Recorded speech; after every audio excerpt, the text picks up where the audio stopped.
18h30 sur Sud Radio, c'est le grand débat des vraies voix. Gérald Darmanin et Jean Castex qui ont présenté ce midi en Conseil des ministres le nouveau projet de loi antiterrorisme.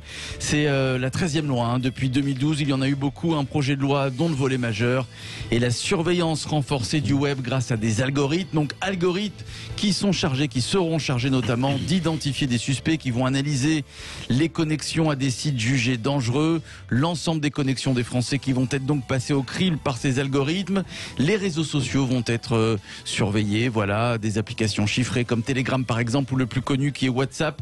Le gouvernement a-t-il raison de vouloir surveiller les réseaux sociaux? Vous votez sur Twitter et YouTube et pour le moment vous dites non à 82%. Est-ce que vous êtes prêt à donner un peu de vos libertés individuelles sur Internet pour combattre le terrorisme? 0826 300 300, c'est le grand débat des vraies voix.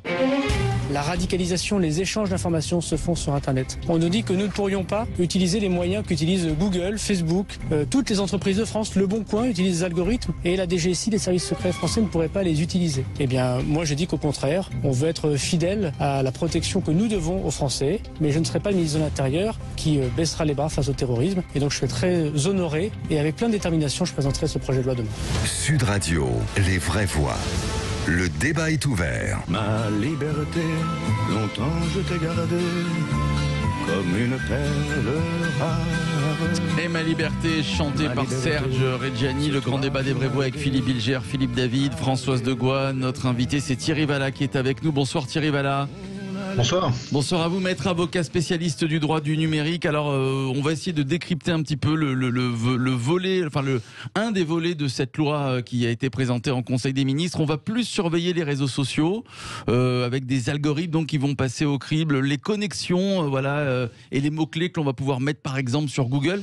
Comment ça va se passer concrètement, Thierry Vallas? Par exemple, demain, si je discute avec ma cousine sur WhatsApp, est-ce que ma conversation peut être surveillée? Alors, donc il y a la volonté du gouvernement de le faire, la possibilité technique de le faire. WhatsApp, Telegram, ces messageries sont cryptées de bout en bout. Ouais. Donc, alors, sauf à véritablement arriver à casser le cryptage, tout algorithme aussi efficace soit-il n'arrivera pas a priori, sauf à avoir les clés d'accès que lui donnerait donc Facebook en l'occurrence pour WhatsApp qui en est propriétaire. Donc a priori, je pense que vous êtes assez tranquille et les terroristes malheureusement aussi peut-être s'ils discutent sur des messageries cryptées de bout en bout. Après, restent les problèmes des réseaux sociaux, on va dire classiques, donc Facebook, Twitter, etc. Alors par exemple, Facebook, on s'est aperçu que l'auteur de l'attentat de Rambouillet s'était radicalisé depuis quelques semaines. Et c'est vrai, quand on parcourt sa page Facebook, on le voit très bien, ça. Oui, alors, ce qu'il faut savoir déjà, c'est que l'algorithme, il fonctionne depuis plusieurs années. Enfin, les algorithmes, puisqu'il y en a 3 qui sont autorisés aujourd'hui par les autorités. C'était à titre expérimental, et donc le projet de loi qui a été déposé ce matin a pour vocation de pérenniser ce système et l'étendre un petit peu. Alors un petit peu, beaucoup, parce que jusqu'à présent, il n'était possible que de collecter et de conserver les données, par exemple de localisation, par exemple sur Facebook, où est-ce que vous êtes. Bon. Là, en l'occurrence, il serait autorisé par la loi de pouvoir accéder à ce qu'on appelle les adresses URL. C'est-à-dire, lorsque vous êtes sur Internet et vous allez sur un site prenant le djihad ou favorable à Daesh, là, on aurait une espèce de clignotant qui permettrait d'alerter les autorités. Sauf qu'il y a aussi un problème technique qui risque de se poser, auquel j'imagine le gouvernement a réfléchi, j'espère. Qui est celui de ce qu'on appelle le cryptage également. On a des protocoles, donc c'est sur l'adresse HTTP, vous connaissez, classique en matière de web, sauf que maintenant c'est les adresses HTTPS avec une sécurité. Et donc l'algorithme, lui, il va pouvoir déceler que vous êtes sur Facebook par exemple, très bien, mais ensuite il ne va pas pouvoir aller sur une adresse de Facebook un peu plus loin. Vous êtes sur un groupe privé, par exemple, qui va parler de djihad ou autre chose.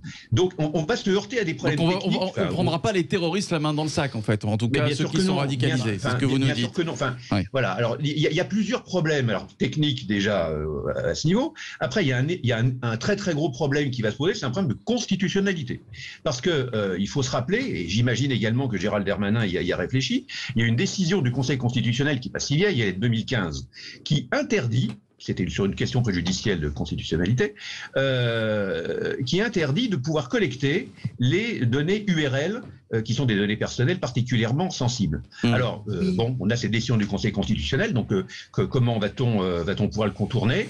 Alors, j'ai lu ce matin qu'effectivement, à l'issue du Conseil des ministres, il était prévu ce qu'on appelle une lettre rectificative qui va devoir agencer tout un système pour protéger les données individuelles et la vie privée des gens en cohérence avec donc la constitutionnalité, la décision qui a été rendue par le Conseil d'État le 21 avril, c'est pas très vieux, qui autorise la collecte des données en matière de terrorisme pour des raisons de sûreté nationale, mais qui devra aussi, parce qu'il y a le droit européen qui va se superposer là-dessus, et il n'y a pas si longtemps, aussi en octobre 2020, la Cour de justice de l'Union européenne, dont les décisions, je rappelle, s'appliquent à tous les États membres immédiatement, donc limite la collecte des données personnelles, donc même en la surveillance, donc on nous promet des réseaux sociaux d'internet en général pour mieux traquer les terroristes. Qu'on comprend de Thierry Vallat, c'est que c'est pas gagné du tout.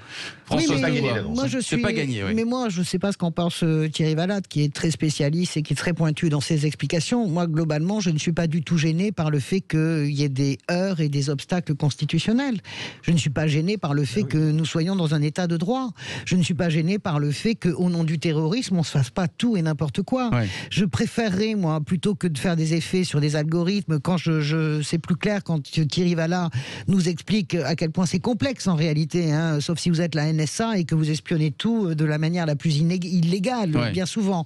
Mais je veux dire par là que je préférerais que Gérald Darmanin m'annonce le recrutement de 2200 agents supplémentaires pour Pharos, pour la plateforme Pharos. C'est bien beau de refaire l'histoire a posteriori de ce terroriste qui s'est radicalisé, mais qui, avec des signaux aussi faibles, même si vous avez la surveillance la plus sophistiquée d'Internet, qui peut anticiper un geste comme ça, vous comprenez? C'est facile de taper en disant le laxisme, etc.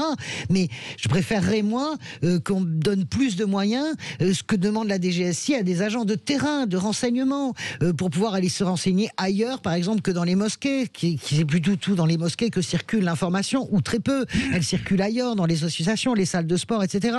Moi, je préférerais des choses beaucoup plus concrètes, beaucoup sur moins... le terrain. Sur le terrain, on se rend compte le terrain que de toute réel, façon, pas le terrain virtuel. Je pense que Thierry Vallat me contredira pas. On se rend bien compte que c'est la faille du terrain et du renseignement de terrain. Déjà, ce qui s'est passé avec ce Tunisien, ce Français d'ailleurs, pardon, excusez-moi, ce terroriste-là, d'origine tunisienne, tout ça ouvre évidemment le débat classique sur l'immigration, etc. Berk caca, je veux pas du tout mélanger. Non, mais ça m'intéresse pas. Ça fait. Mais il n'était pas français. Ça fait 48 heures, ça fait 72 heures qu'on est là-dessus, ad nauseam. Le lien entre immigration et terrorisme. C'est bon. C'est vrai que c'est le débat depuis 48 heures. Plus que ça même, c'est le débat général. Je voulais juste te dire que les agents demandent des moyens, en fait, des moyens de renseignement d'hommes, en fait, sur le terrain, car on ne peut pas anticiper. Je rappelle quand même à la décharge des gouvernements, de celui-là et du gouvernement précédent, qu'on a déjoué 50 attentats. On n'en parle jamais, mais c'est trop facile. Laxisme, immigration, il faut, je dois, yaka, ça me paraît trop facile pour des réponses trop simplistes, pour des problèmes trop complexes. Alors, Philippe Bilger, juste après Philippe David, et vous évidemment, au 0826 300 300, Fabienne qui sera avec nous dans quelques instants. Fabienne qui nous appelle du Tarn. J'ai écouté Philippe. avec beaucoup d'attention les observations de Maître Vallat, mais je crains d'encourir les foudres de Françoise Degois parce que, d'abord, puisque je réponds à la question posée par Sud Radio, je note que moins un pouvoir parle le langage régalien, plus il fait voter de lois. Et on sait bien que ce qui va être voté là, c'est quelque chose qui fait une synthèse entre les lois de 2015 et 2017 auxquelles on va rajouter cet algorithme. Vous avez raison. Exactement. Moi, Thierry Vallat, et vous me contredirez bien sûr, puisque vous êtes un spécialiste, moi je ne vois pas pourquoi il fallait attendre aujourd'hui, à partir du moment où on estime que c'est peut-être un moyen relativement efficace pour lutter contre le terrorisme. Pourquoi on attend aujourd'hui pour le faire, alors que je crois que le modèle israélien était très performant. Mais il me semble que, pour répondre à la question de Philippe Rossi, moi depuis toujours, j'ai toujours été prêt, à titre personnel, à perdre un peu de ma liberté pour la sécurité de tous. Et j'aimerais savoir, Thierry Vallat, si vous considérez que malgré toutes les difficultés juridiques et opératoires que vous avez énoncées, c'est tout de même un moyen qui n'est pas complètement infirme pour aider un peu à la lutte contre le terrorisme. Thierry Vallat.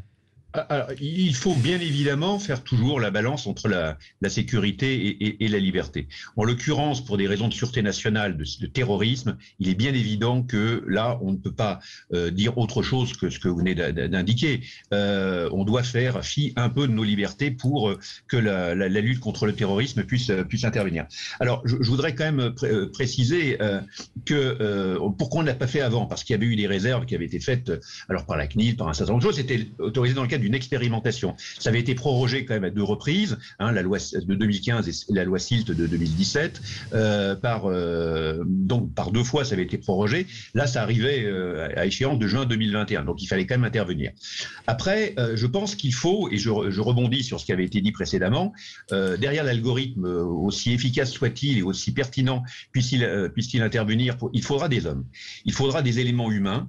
On le voit aujourd'hui d'ailleurs dans le cadre de la lutte contre la traque la traque contre les fraudeurs fiscaux, parce que les algorithmes, c'est pas uniquement contre le terrorisme, c'est aussi contre la fraude fiscale. Et Bercy utilise maintenant un logiciel qui s'appelle CVTR, donc depuis fin 2017. Sauf que il y a 25. Il faut des hommes derrière le logiciel, c'est ce que vous nous dites. Absolument, parce que la machine intelligence artificielle, aussi intelligente soit-elle, elle ne pourra pas tout faire. Mais il est clair qu'en général, la lutte contre le terrorisme va justifier, avec des garanties, bien évidemment. C'est ça aussi qui est tout le délicat équilibre de cette loi qui va intervenir.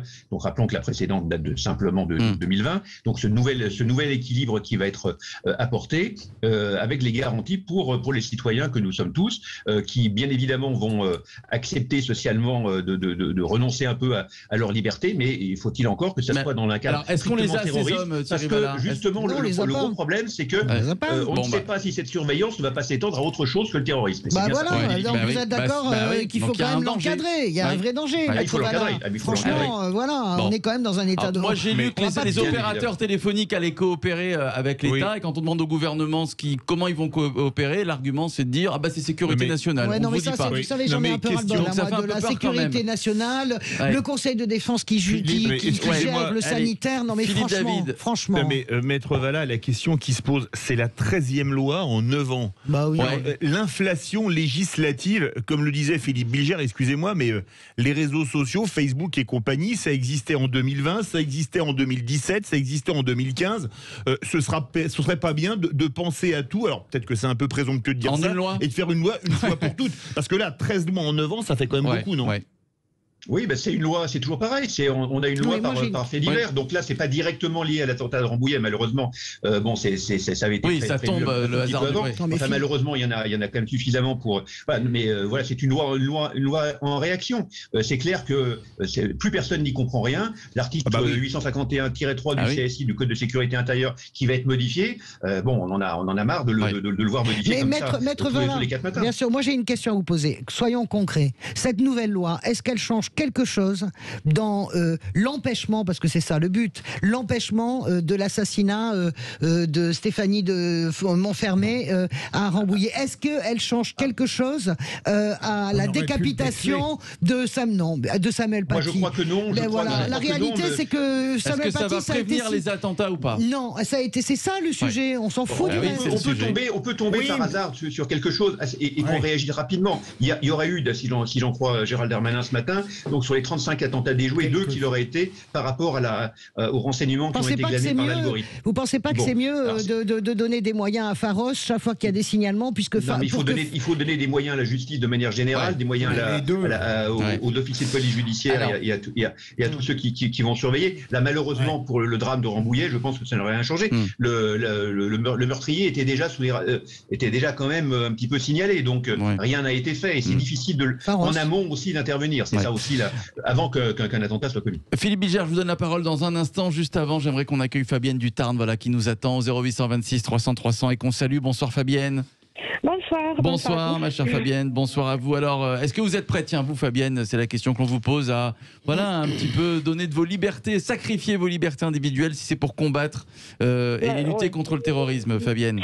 Notre sécurité passe aussi par une petite perte de liberté, mais c'est pas une perte de liberté dans le sens où de toute façon, quoi qu'on fasse, maintenant on est suivi par les téléphones, les cartes bleues, on sait tout le temps où on est, ce qu'on fait, donc c'est pas, les réseaux sociaux ne vont pas permettre de perdre une grosse partie de notre liberté. Si on publie, c'est qu'on veut que ce soit publié, que ce soit public. Par contre, ce qui... Mais le WhatsApp, on parle de WhatsApp par exemple. Le WhatsApp, c'est compliqué quand même. C'est familial maintenant, plus WhatsApp.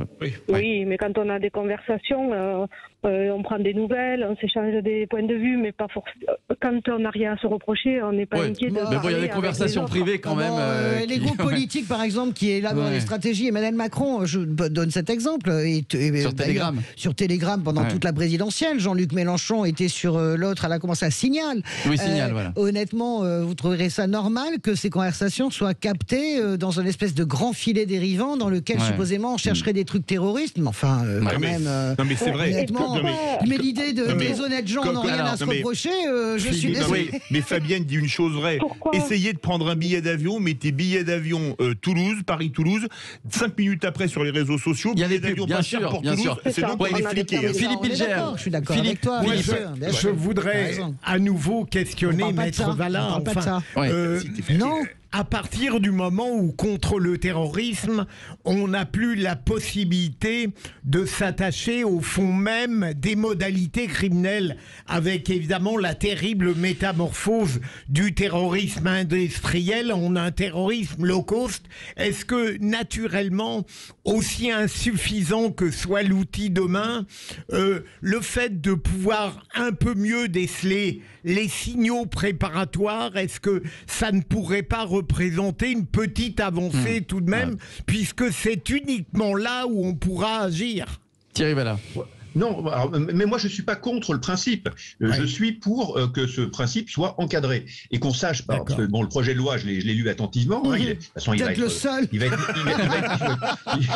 va. Non, il était pas très disponible. Vous êtes le seul à le comprendre. Il est disponible sur mon blog. Hein, vous pouvez y aller. Thierry Vallat avocat, c'est l'article que j'ai fait aujourd'hui. Il est disponible grâce à Next Impact d'ailleurs qu'il a dévoilé depuis hier.